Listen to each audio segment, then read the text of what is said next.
sa inyong lahat. Ngayon po ay narito tayo sa bahay ng aking kaibigan. Kumustahin po natin siya kung ano ang kanyang kalagayan sa ngayon. Last October 22 nang nagkaroon po ako ng pagkakataon na ihatid siya sa airport at ma-interview ko siya. At marami kami napag-usapan.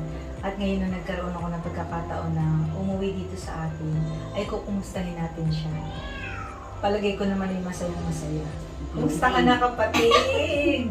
Ang ganda-ganda na yung bahay. Kumusta? Okay. Kumusta? Ano yung, nung umuwi ka, ano yung unang-unang naramdaman, makita mo yung magagandang apo? Nawala yung ano ko, yung takot ko ba, Oo, yung sinasabi yun, ko na kaba, takot ako kasi uuwi na ako sa Pilipinas for how many years, di ba? Nung makita ko sila, parang naiiyak ako na, di ba? Parang, wow, eto ba yung makakasama ko? Oo, na ano, parang challenge sa akin sila, ano. Kaya, okay ang buhay ko ngayon. Masaya. At saka maganda ngayon kasi yung familiar na siya sa mukha mo dahil nakikita mo siya sa ano, di ba? Yung sa social media.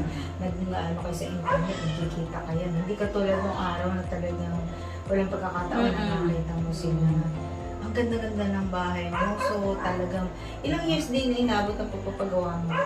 Bali, ano to, naka 2 years straight talaga. Talagang dito niya ako, pinahataw niya akong buting nito sa Korea talaga. Hataw. Yun, awa naman ng Diyos talagang binigay niya sa akin. Tapos, pero pag nakikita ko siya, hindi ko iniisip na, ito ba yung pinaghirapan ko, no? Ito ba yung katas ng pagkukuskus ko ng pinagawa? Hindi, alam niyo po, ano, talagang napaka-ganda na meron kayong plano habang nagtatrabaho kayo. Katas talaga yung pinaghirapan. Katas ng pinaghirapan. So, yun yung sinasabi niya na hanggat may pagkakataon na kumita, unti-unti ay mag-ipon para pag-uwi natin ay meron tayong fallback, meron tayong talagang makikita mo na ito yung bunga ng aking pinaghirapan, na hindi na sayang yung mga panahon na talagang nawala. kahit kabayad tayo, di ba? Minsan, yung pagkain natin, hindi na ganun ka-regular. Minsan, biscuit lang, okay na, para lang makaraos, di ba? Kasi yung susunod na trabaho mo, kailangan mo. Totoo yan. Kasi napakatagal mo rin nagtrabaho sa, hindi lang sa Korea, sa iba't ibang bansa. Pero yung mga anak mo, siyempre tuwan-tuwa, di ba? So, nagsisi ka ba na umuwi ka? Nung una, siyempre, namimiss ko ang Korea, di ba? Lalo na, siyempre, nakaandun pa ako sa GC ng mga friends sa Korea. So, pagka chinecheck ko yung GC, nakikita ko ang saya sila, dito yung mga activities nila, dito yung mga party-party nila, na pag iniisip ko, sana andito sana ako, di ba? Kung hindi ako umuwi. Pero, yung the other side naman, naisip ko na, sandali lang yun linggo lang yun, di ba? Oras lang yun. Eto, tagal-tagal ko, tsaka makukulit yung kasama ko dito, yung ako.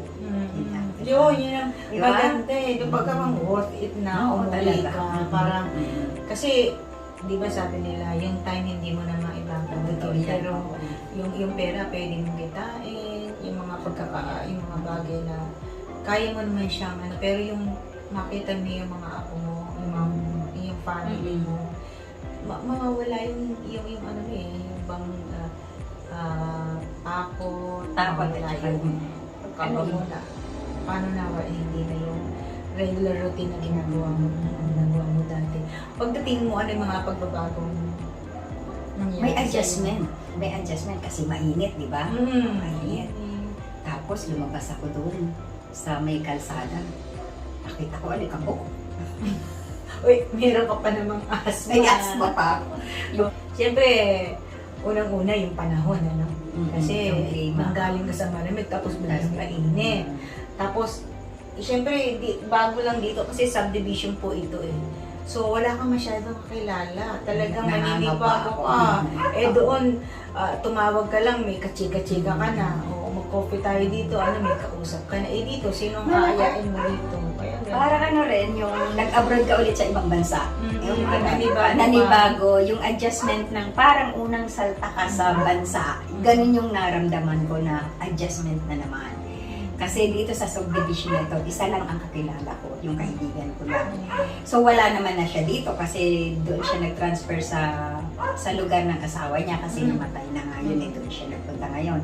So ito talaga wala as in wala. So, mag-uumpisa ka dito ng parang community mo, Kung minsan, hindi ba iba ilang years, pagod na nagtatrabaho, pero wala pa sila talagang naiipon. Anong ginawa mo? Paano mo nagawa yun na? planado. Oo. Planado na to.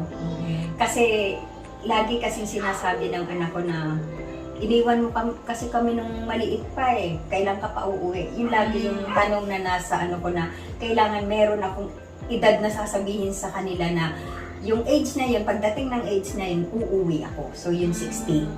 Yung 60 pag 60 ko, uuwi na ako. Kaya masakit man talaga yung lumabas ako ng Korea. Gumawa ka talaga ng timetable, tapos nagplano ka. So yun pala, yung mahalaga, talagang nagpaplano para pagdating ng panahon, masasabi mo na hindi mo pinagsisihan yung pag-alis sa pamilya. Kasi talaga, yun naman ang pangarap natin. Mabigyan sila natin ng kinabukasan.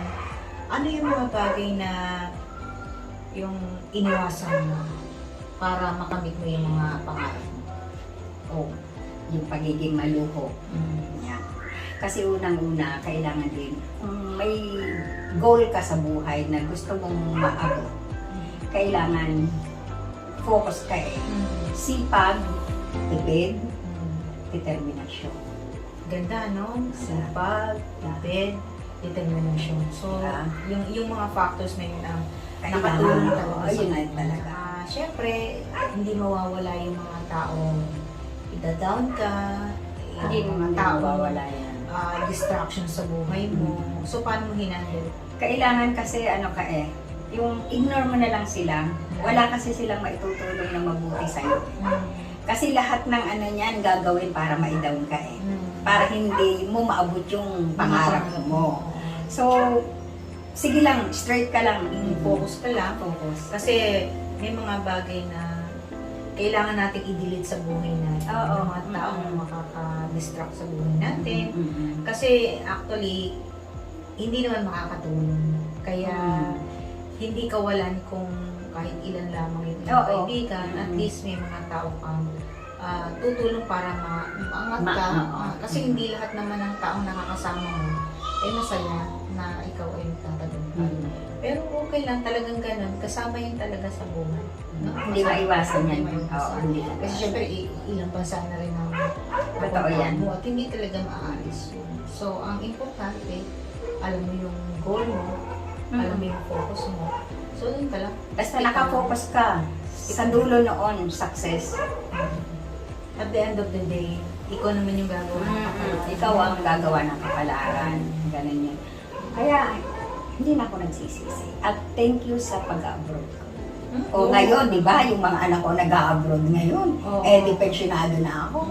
Saka, kailangan maunawaan din ng mga pamilya natin na minsan may mga desisyon tayo na ginagawa na kailangan maintindihan din na meron yung dahilan. Hindi lamang basta kayo iniwan, hindi lamang basta umalis sila na walang dahilan.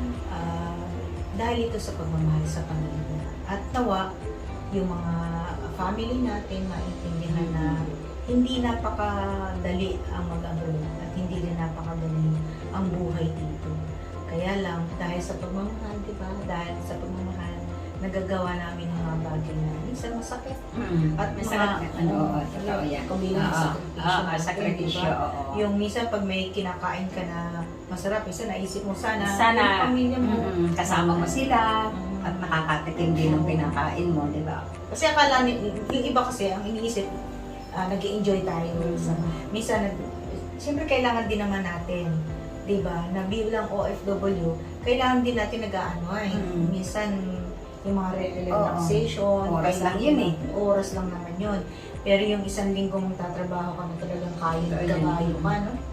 Kaya ang akala ng ating mga kababayan minsan ay masarap ang buhay natin kasi naman, di ba, pag nagpapakuha tayo ng picture, gusto natin, okay tayo, Siyempre. masaya, ganun. Pero deep inside, yung pagod na after na Dahil walang pag-uwi nire-release talaga yung At saka malaking tulong yung meron tayong community na pupuntahan, di ba? Pag-araw ng linggo, pagsisimba tayo, At saka naalagaan mo pa yung sarili mo, pag-linggo, gumaganda. Ganun lang naman. Kaya, saludo tayo sa mga OFW na mayroong kinapuntahan ang kanilang pinaghirapan at nagkaroon sila ng talagang natupad yung mga goal at pangarap nila sa buhay. Hindi na sayang yung mga taon na nagtrabaho sila. Yun yung sinasabi mo, di ba? Yung sa interview ko sa iyo dati na huwag nilang sayangin yung pagkakataon na kumikita sila dahil hindi habang panahon kumikita. At hindi habang panahon malakas, di ba? Nagkakaroon din naman tayo ng karamdaman, di ba? Isa din kasi yun sa naging ano ko na ayaw kong umuwi na mahina na ako. Na Hindi mo ko- man lang ma-enjoy Oo, yung hindi mga ko ma-enjoy. pinaghirapan mo. Totoo yan. Ayaw ko rin umuwi na ako nakasakay na sa wheelchair, Oo. alagaan ng pamilya, di ba? Baka hindi na ako alagaan kasi yung nakatatak sa isip ng mga anak mo, iniwan mo sila di ba? Oo, parang hindi ka Oo. na mamakabawi. Oo, kaya nga. So ngayon, okay. Kaya kailangan kung nasa abroad tayo, alagaan talaga ang katawan. Pag uwi mo, malakas, may ipon ka. Masaya. Tingnan natin, pakita natin yung mga apo. Ang cute ng kanyang mga apo. Kaya sabi ko nga, kaya naman pala hindi ka nagsisi na ikay umuwi. Etang yung mga ay naalagaan ay napaka-cute. Come here. Dani, come. Come here, Len. Come here. Come here, come here. Okay. Say hello. Say hello. Hello. Wow! Ang kanyang trophy. Ito yung trophy ko. Kaya Ayan. pala hindi nagsisisi ang lola na umuwi. Ito pala ang kanyang aalagaan. Napaka-cute na bata at napaka-bibigo. Sino naman ang hindi mag-i-enjoy? Say hello. Smile! Smile! O ngayon, napakiramdam. Kasi dati, ibang anak yung inilalagaan mo. Come here. Come here, Jamie. Come. Say hi! Say hi. Hi, ha? Mag-hi ka sa Hello, How are you? how are you? Introduce yourself. My name is Josiah Mirdi Sebastian. No. Are you happy with your lola? Yes. Oh! Oh. Oh, di ba? Oh, what did you say to your lola? Mama Dolly. Mama Dolly Oh. is right here. She Are you was happy? very- Are you Are happy? you happy with me? Yes. Yes. Yes, of course. Oh, kiss ang lola. Am I good? Yes. Really? Yes. Oh, kiss lola. Kiss lola. Mwah! Kiss ako. Hindi nagkikis ako, nagkikis siya. Oh, say bye-bye. Bye-bye. Say bye-bye. Bye-bye. Bye-bye. Bye bye. Bye bye. Thank you po sa inyong lahat at sana po ay Bye bye. naging makabuluhan ang aming pag-usap at sana po ay Hello. kung ano man ang inyong mga goals sa buhay, alam ko napakinggan yung sinabi ni Lucy, kailangan na natin ng determinasyon, focus at talagang magbigay tayo ng sakripisyo sa ating ginagawa para maabot ang ating mga pangarap. Thank you po sa inyo lahat. Bye-bye! Bye-bye.